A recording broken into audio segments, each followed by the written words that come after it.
Hello, મારું નામ છે મયુર ચૌહાણ. તમે મને છેલ્લો દિવસ અને કરસનદાસ પેઇન્ડ્યુઝ જેવી ગુજરાતી ફિલ્મમાં અભિનય કરતા જોયો હશે.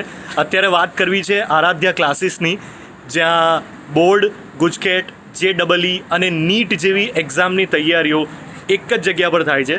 અને આરાધ્યા ક્લાસીસ સાથે મારા મિત્ર છે અલ્કેશ બારોટ, એ જોડાયેલા છે. તો એમને ખૂબ ખૂબ શુભકામનાઓ અને join Aaradhya classes. Thank you. Dear students, welcome to the maths class.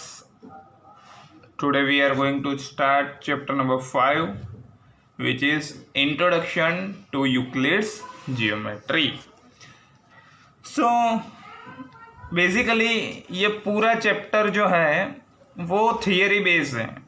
Theory base मतलब इसमें आपको जो है वो जियोमेट्री के बारे में यूक्लिड ने क्या कहा है, यूक्लिड ने जियोमेट्री के बारे में क्या डिस्कशन किए, क्या थॉट्स है उसके, उसने क्या स्टेटमेंट दिए हैं. जियोमेट्री को अंडरस्टैंड अच्छी तरह से समझने के लिए यूक्लिड्स ने जितनी भी ट्राई की है वो हमको इस चैप्टर में पढ़ना है. वैसे तो बेसिकली बहुत सिंपल है. उसमें फर्स्ट हम जियोमेट्री की बात कर रहे तो यूक्लिड को बाद में देखेंगे, पहले जियोमेट्री क्या है वो देख लो. द वर्ड इज जियोमेट्री, एक वर्ड है जियोमेट्री. अब ये जियोमेट्री है क्या? जियो, इसके दो पार्ट्स होते हैं. एक्चुअली ये ग्रीक वर्ड्स है. इसका जो फर्स्ट है जियो, जियो मतलब मोबाइल सिम कार्ड नहीं है, माई जियो. जीईओ, जीईओ का मीन्स होता है द अर्थ. क्या होता है? The earth. जीईओ उसका मीन्स पूरा अर्थ. और जो बाकी बचा वो है मेट्री. मेट्री मीन्स मेजरमेंट या फिर टू मेजर. ये होता है जियोमेट्री का मीनिंग. जियोमेट्री का मीनिंग होता है geo for the earth and metry for to measure. So basically geometry appears to have originate from the need for measuring land. Geometry किसके लिए? Need for measuring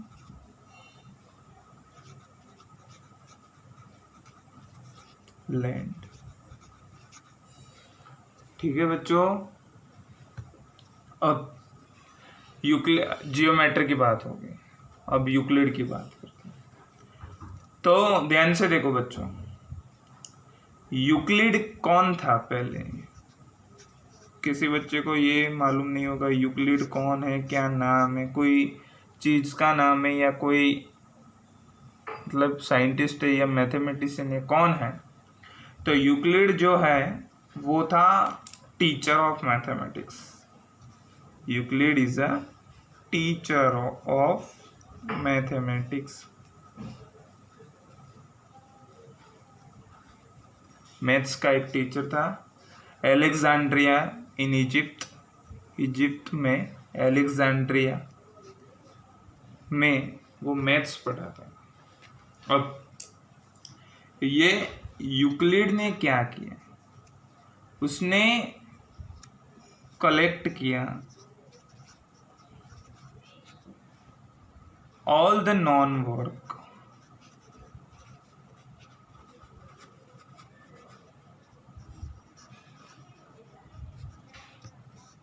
and arrange. Arrange means उसने जितना भी work है उसको arrange किया, एक साथ कंबाइन किया और उसको डाल दिया इन हिज फेमस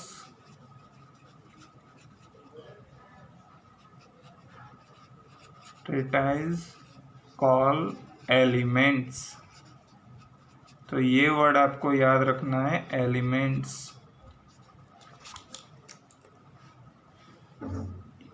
यूक्लिड ने उसका जो सारा वर्क है, सारा डेटा है, उसके सारे जो थॉट्स है, ठीक है, उसको जिसमें रखा है उसका उसने नाम दिया है एलिमेंट्स। अब ये 1 मार्क्स क्वेश्चन है, मैंने पहले ही बोला ये पूरा थियोरेटिकल बेस है, सो मतलब थियोरी टाइप आएगा मैथ्स में, एग्जाम्पल तो बाद में देखेंगे। अब एलिमेंट्स समझ में आ गया होगा, एलिमेंट्स क्या है। अब एलिमेंट्स को उसने 13 चैप्टर्स में डिवाइड किया। एलिमेंट्स को कितने चैप्टर में डिवाइड किया है? 13 चैप्टर्स में, और हर एक को नाम दे दिया एक बुक, हर एक बुक अलग, कॉल इट्स बुक। ठीक है,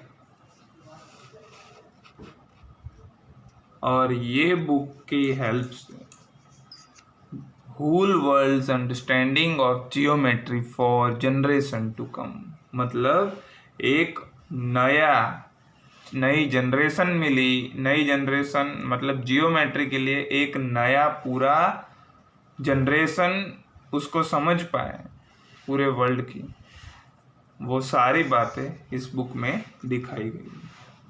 अब एक 1 मार्कर्स और क्वेश्चन है जो आपने अगर नहीं देखा है तो गूगल पे सर्च करके देख सकते हैं। श्री यंत्र, श्री यंत्र जो है वो 9 वोवेल एंड आइसोसेल ट्राइंगल से बना होता है। गूगल पे सर्च करके देख लेना। ये 1 मार्क्स के लिए मैं आपको यहाँ पे बता रहा हूँ, इसको आपको नोट डाउन भी करना है। 9 वोवेन आइसोसेल ट्राइंगल।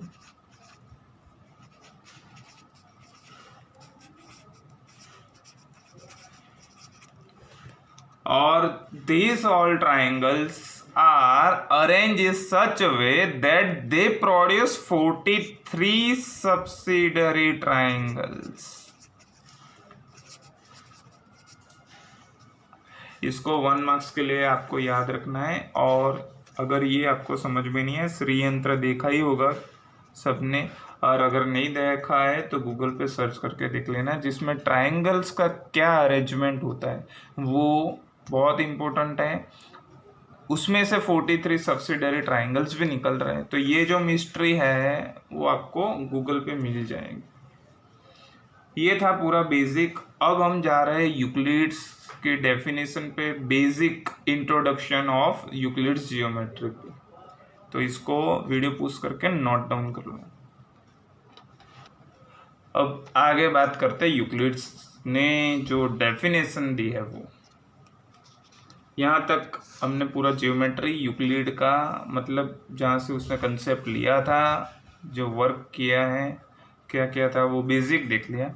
अब यूक्लिड ने क्या बोला है जियोमेट्री के बारे में वो देख लेते हैं।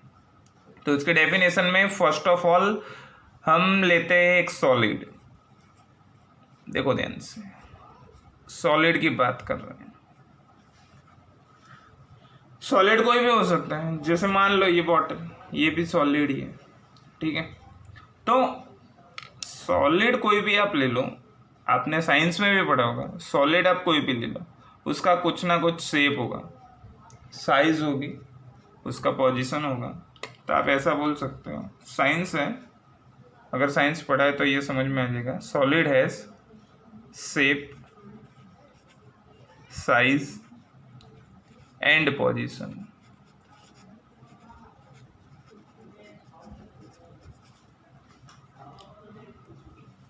Also it can be move from one place to another, मतलब एक प्लेस से उसको दूसरे प्लेस पे आप ले जा सकते हो आसानी से।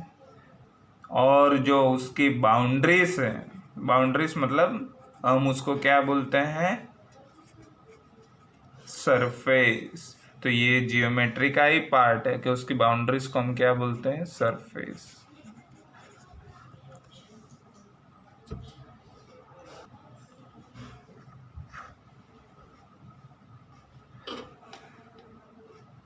ठीक है, अब आगे बात करते हैं।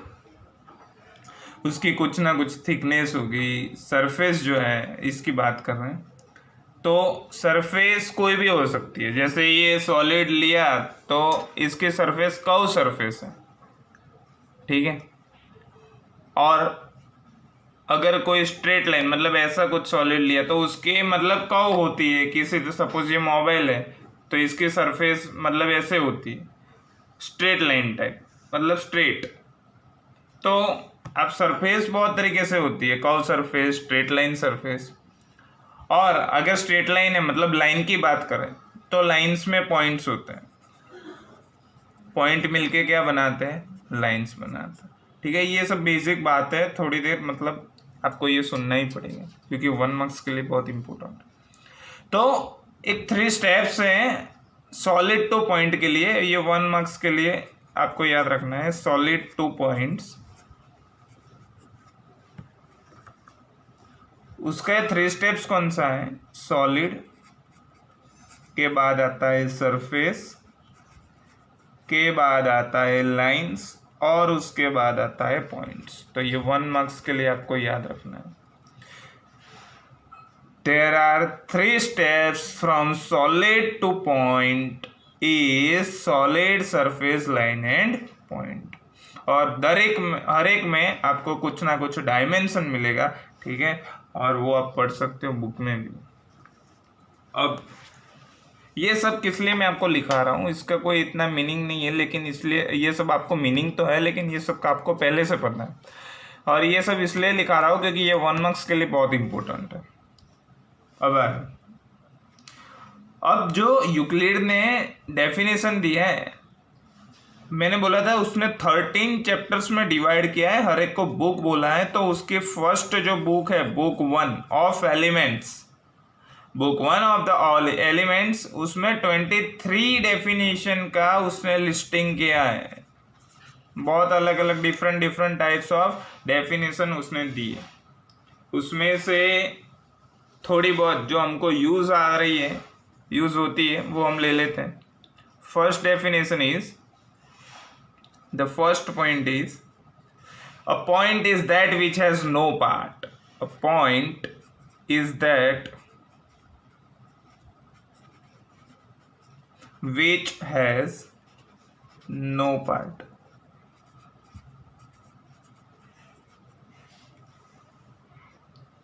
पॉइंट क्या है, जिसके पास कोई पार्ट ही नहीं है ना, आपको सबको मालूम है पॉइंट के पास कोई पार्ट नहीं होता। फिर सेकंड ले तो क्या होगा, second definition, a line is a breathless length, a line is, ये सब ट्रू फॉल्स या फिर फिल इन द ब्लैंक्स में आ सकता है, इसलिए मैं करवा रहा हूँ। बाकी डायरेक्ट एक्सरसाइज पे ही और पोस्टुलेट जो मेन है उस पे ही चला जाता हूँ। Number 3, the ends of a line are point, मतलब लाइन्स के एंडिंग में क्या होता है, point. Ends of line are points. Number 4, a straight line is a line which lies evenly with the points on itself. मतलब एक straight line की बात कर रहे हैं तो वो भी आपको पढ़ना है टेक्स्ट बुक में से। फिर number 5, surface. Surface is that which has length and breadth only, मतलब लेंथ होगी और ब्रेथ होगी, ठीक है।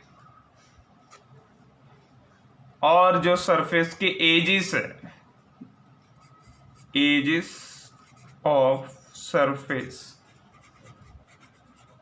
उसको हम लाइंस बोलते हैं। क्या बोलते हैं, लाइंस। प्लेन सरफेस जो होता है वो straight lines on it self, मतलब प्लेन सरफेस भी आपको याद रखना है, ठीक है। ये सब एक बार रीड करना है, दूसरा कुछ है नहीं। Then pause the video to note it down. ये पूरा पेज आपको करना है, 10 से पहले इसका स्क्रीनशॉट ले लो।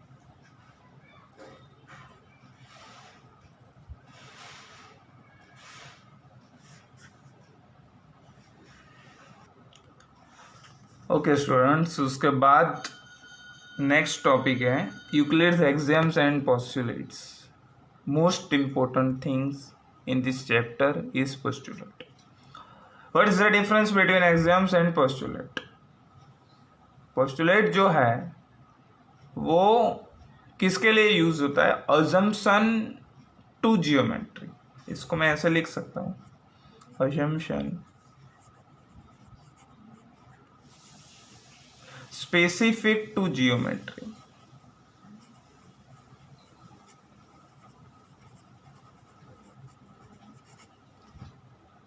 ठीक है। अगर मैं आपको ऐसे बोलूं कि लेटेस्ट पोस्टुलेट, तो इसका मीनिंग क्या होगा? First, make some statement based on the observe phenomenon in the universe. मतलब इन द यूनिवर्स आप कोई भी चीज को ऑब्जर्व कर रहे हो और ऑब्जर्व करके आप कोई स्टेटमेंट दे रहे हो, ठीक है, उसको हम ऐसा बोल सकते हैं लेटेस्ट पोस्टुलेट। मतलब आप यूनिवर्स में कोई भी चीज को ऑब्जर्व करके कुछ भी स्टेटमेंट दे रहे हो तो उसको हम ऐसा बोल सकते हैं वो पोस्टुलेट। और अगर आप बाद में चेक कर रहे हो वो ट्रूथ है, उसकी वैलिडिटी क्या है, अगर ट्रू है, वैलिड है, ठीक है, then it is accepted as a postulate, otherwise not. मतलब मैंने कोई चीज देखी, ठीक है, यूक्लिड ने कोई चीज देखी, किसी को ऑब्जर्व किया और फिर उसका अजम्पशन मतलब जियोमेट्री के रिलेटेड कुछ अजम्पशन किया, फिर उसने स्टेटमेंट बनाया और अगर वो राइट है तो वो पोस्टुलेट होगा। तो सर एक्सियम्स क्या होता है? एक्सियम्स मतलब the term axiom use through mathematics. ये पूरा मैथ्स के लिए, only maths, not specifically for geometry. So major difference between axioms and postulate is it is specifically for mathematics throughout and it is specifically for geometry. Okay, first हम discuss करेंगे axioms and then हम discuss करेंगे postulate. Axiom is very simple, ठीक है, फिर हम postulate पे जाएंगे। The first is things which are equal to do the same things are equal to one another, जिसको आपको रीड करना है टेक्स्ट बुक में से। मैं आपको यहाँ पे हर एक का एक्सप्लेनेशन दूंगा। इट मीन्स अगर A B is equal to C D, if A B is equal to C D and C D is equal to E F, आपको हंसी आएगी क्योंकि ये तो आपको पहले से आता है, then A B is equal to E F. मतलब ये क्या बोल रहा है? ये ऐसा बोल रहा है कि अगर ए बी और सी डी इक्वल है, मतलब A B C D equal है, C D E F equal, तो indirectly A B E F से इक्वल होने वाला है, इसमें कुछ ज़्यादा डिस्कस करने की जरूरत नहीं है। The second thing is if equals are added to equals then the wholes are equal. What is this? x equal to y. If I add plus z on the both side, x plus z is equal to y plus z, तो पहले भी equal था और अगर मैंने कुछ और add कर दिया तो भी क्या होगा? इक्वल का इक्वल ही रहेगा। एज फॉर एग्जाम्पल अगर 3x इक्वल टू 5 है, अगर मैं दोनों साइड में 3 ऐड कर देता हूँ तो ये 5 प्लस 3 हो जाएगा, ठीक है। तो ये x इक्वल टू 5 और ए बी दोनों इक्वल ही है, ये भी इक्वल है, ये भी इक्वल है, वो तो बहुत सिंपल बात है। उसके बाद number 3, if equals are subtract from equals then the remainder are equal. Basically suppose मैंने ऐसे बोला 4x इक्वल टू 5y, अगर मैं दोनों साइड सब्ट्रैक्ट कर रहा हूँ 2 तो ये भी इक्वल ही होगा 5y माइनस 2, तो सब्ट्रैक्ट करोगे तो भी इक्वल मिलेगा, ठीक है। ये सब एक्सियम है इसलिए मैं आपको दिखा रहा हूँ, बाकी इसका कोई मीनिंग नहीं है, ये सब आपको पहले से आता है। ये तो तब की बात है जब ये जियोमेट्री का कुछ मतलब कोई टॉपिक कोई पॉइंट कुछ मालूम ही नहीं था, तब उसने यूक्लिड ने ये सब किया था जिसका यूज हम आज कर रहे हैं, लेकिन ये हम पहले से कर रहे हैं इसलिए हमको ये आता है। Number 4 is things which coincide with one another are equal to one another. What is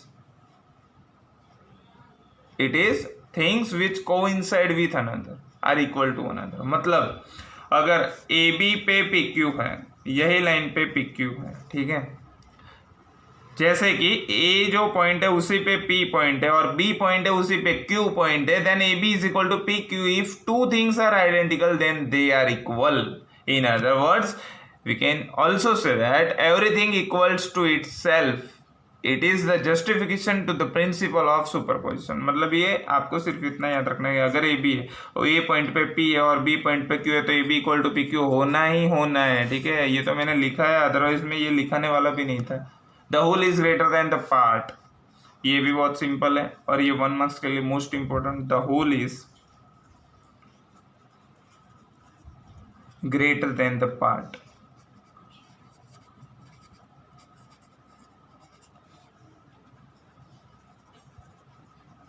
मतलब ये कि अगर मैं 5 बोलूँ तो 5 इज इक्वल टू क्या होता है 3 + 2 क्या होता है 3 + 2। तो ये जो 5 है ना वो 3 से भी बड़ा है और जो 5 है वो 2 से भी बड़ा है।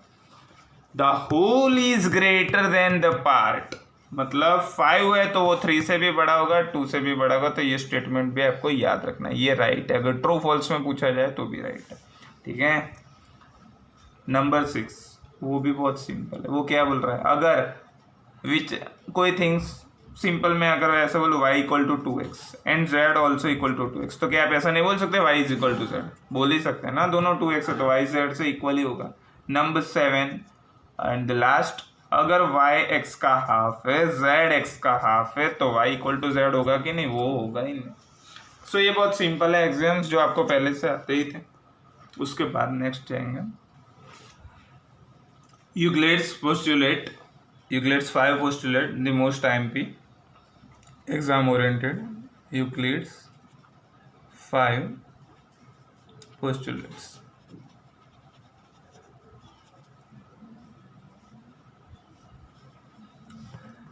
The first one is postulate 1.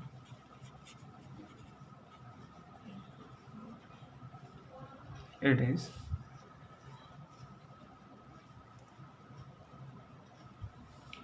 a straight line may be drawn from any one point to the other point. और एक एग्जाम भी दिया है, वो मैं आपको बहुत सिंपल तरीके से समझा रहा हूँ। ये मैं समझाऊंगा आपको, स्टेटमेंट तो टेक्स्ट बुक में से रेडी करना है। द फर्स्ट पोस्टुलेट इज, अगर मैं आपको कोई एक पॉइंट दे दूँ, मतलब ये वाला मैंने पॉइंट दिया आपको, ठीक है, और मैं अगर आपको ऐसा पूछूँ कि इसमें से कितनी लाइन पास होगी, maximum possibilities pass through this point, तो कोई ऐसा बोलेगा, कोई ऐसा बोलेगा, कोई यहाँ से ड्रॉ करेगा, कोई यहाँ से ड्रॉ करेगा। There is infinite number of lines which are passing through this point, मतलब एक पॉइंट में से बहुत सारे infinite number of lines pass हो सकती है।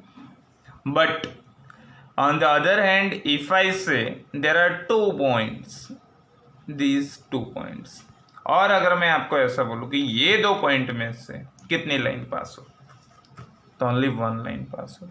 जैसे कि यहाँ पे ऐसे ड्रॉ नहीं कर सकते, क्योंकि ऐसे ड्रॉ करोगे तो ये पॉइंट नहीं आएगा, ऐसे ड्रॉ करोगे तो ये पॉइंट, ओनली 1 लाइन पास कर। तो यहाँ पे क्या, अगर 2 पॉइंट दिए तो only 1 line can pass through this 2 distinct point and infinite number of line यहाँ पे हो। तो ये है पोस्टुलेट 1। सेकेंड पोस्टुलेट, उसका तो स्टेटमेंट की आपको रेडी करना है। A terminated line, terminated line can be produced indefinitely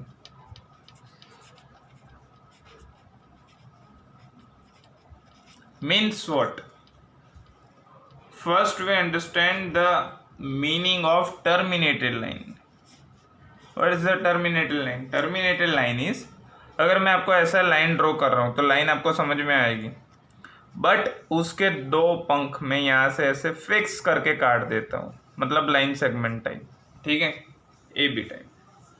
तो ये क्या हो जाएगा, ये जो लाइन सेगमेंट जो आप बोल रहे हो उसको इसने नाम दे दिया टर्मिनेटेड लाइन। टर्मिनेटेड रिपीटिंग, मतलब जैसे फर्स्ट चैप्टर में हमने देखा था टर्मिनेटिंग, नॉन टर्मिनेटिंग। तो टर्मिनेटिंग मीन्स फिक्स हो, और नॉन टर्मिनेटिंग मतलब इनफाइनाइट तक चल जाए। तो टर्मिनेटेड लाइन मतलब जो लाइन है, ठीक है, ऐसी वाली लाइन, उसमें से सपोज मैंने इतना टर्मिनेट किया, मतलब ऐसा फिक्स किया, उसको आप प्रोड्यूस कर रहे हो, इन्फाइनेटली तक कर सकते हो। मतलब यहाँ से अगर आपको आगे जाना है तो यहाँ पे जा सकते हो, यहाँ से जाना है तो यहाँ से जा सकते हो। बहुत, मैंने पहले ही बोला, बहुत सिंपल है, इसमें कुछ इतना याद रखने की जरूरत नहीं है, सिर्फ ट्रू फॉल्स में हो सकता है। Number 3 is a circle can be drawn with any centre and any radius. सिर्फ इतना ही याद रखना है, सर्कल आपको लिखना तो पूरा है जो टेक्स्ट बुक में दिया है, any centre and any radius. मतलब अगर मेरे को ऐसा लगा कि नहीं मेरे को यहाँ पे सेंटर लेना है तो मैंने सेंटर ले लिया, फिर मैंने सोचा कि इतने रेडियस लेनी है तो इतनी रेडियस ले ली, फिर मैंने सर्कल ड्रॉ कर दिया, फिर सपोज मैंने यहाँ तक इतना बड़ा लिया तो ये सर्कल बड़ा होगा, ठीक है, यहाँ मैंने छोटा लिया तो ये सर्कल छोटा होगा। तो मतलब सर्कल जो है डिपेंड है वो पॉइंट और रेडियस पे, तो आप कोई भी रेडियस लेके ड्रॉ कर सकते हो, तो बहुत सिंपल है। नंबर 4 भी ऐसा ही है, इसमें कुछ इतना इंपॉर्टेंट है नहीं। All right angles are equal, suppose मैंने इतना लिया या फिर इतना लिया फिर इतना लिया, आप कोई भी ले लो, राइट एंगल तो क्या होता है, इक्वल ही होता है, और वो होता है 90। And the most important is number 5, the postulate number 5, it says that अगर दो पैरेलल लाइन है, ध्यान रखना, अगर दो पैरेलल लाइन्स है, जैसे ये पहली लाइन और ये दूसरी लाइन, ठीक है, तो ये कभी एक दोनों का इंटरसेक्ट नहीं करेगी, ये दोनों लाइन कभी एक दूसरे को इंटरसेक्ट नहीं करेगी। क्यों? क्योंकि वो पैरेलल है, मतलब कोई कॉमन पॉइंट नहीं होगा, ठीक है। बट अगर ये सपोज ये इंटरसेक्टिंग लाइन है तो ये 180 से कितना होगा, ये 6 चैप्टर में आपको समझ में आया ही जाएगा, अभी इतना ध्यान रखने की जरूरत नहीं। बट ये अगर दो पैरेलल लाइन को मैं थोड़ा सा, सपोज इसको मैं ऐसा मोड़ दूँ, इसको मैं ऐसा मोड़ दूँ, तो आगे जाके कहीं ना कहीं तो मिलेगी ना, यहाँ से आगे जा रही है जा रही है जा रही है, इसको नीचे आ रही है नीचे, तो कहीं तो पॉइंट होगा। बट अगर ऐसी लाइन है तो कहीं नहीं मिलेगा, क्योंकि दोनों क्या जा रहा है, पैरेलल, मतलब कहीं पे इंटरसेक्ट नहीं होगा, ठीक है। इसका पूरा कंसेप्ट हम 6 चैप्टर में भी देखने वाले हैं, ठीक है। तो ये पोस्टुलेट 1 to 5, एक्सियम 1 to 5 आपको प्रिपेयर करना है, और नेक्स्ट पार्ट के अंदर हम पूरा एक्सरसाइज देखेंगे, ठीक है। હાય, હું છું આકાશ ઝાલા. તમે મને જી, હેલારો, અફરાતફરી, ગુજ્જુભાઈ ધ ગ્રેટ જેવી ઘણી બધી ફિલ્મોમાં અભિનય કરતા જોયો હશે અને તમને બહુ જ ખૂબ હસાયા છે, ક્યાંક રડાયા છે અને ક્યાંક બીવડાયા છે. તો આજે હું તમારી જોડે વાત કરવા આવ્યો છું આરાધ્ય ક્લાસીસની. આરાધ્ય ક્લાસીસ એક એવું પ્લેટફોર્મ છે જ્યાં એક જ પ્લેટફોર્મની નીચે બોર્ડ, ગુજકેટ, JEE અને નીટ નામની એક્ઝામની તૈયારીઓ બહુ સુંદર રીતે કરાવવામાં આવે છે. અને આ ક્લાસીસ સાથે મારા બહુ જ અંગત મિત્ર અલ્કેશ બારોટ જોડાયેલા છે. તો એમને ખૂબ જ શુભકામનાઓ, અને હું તમને બધાને બહુ જ વિનંતી કરું છું કે પ્લીઝ જોઈન આરાધ્ય ક્લાસીસ.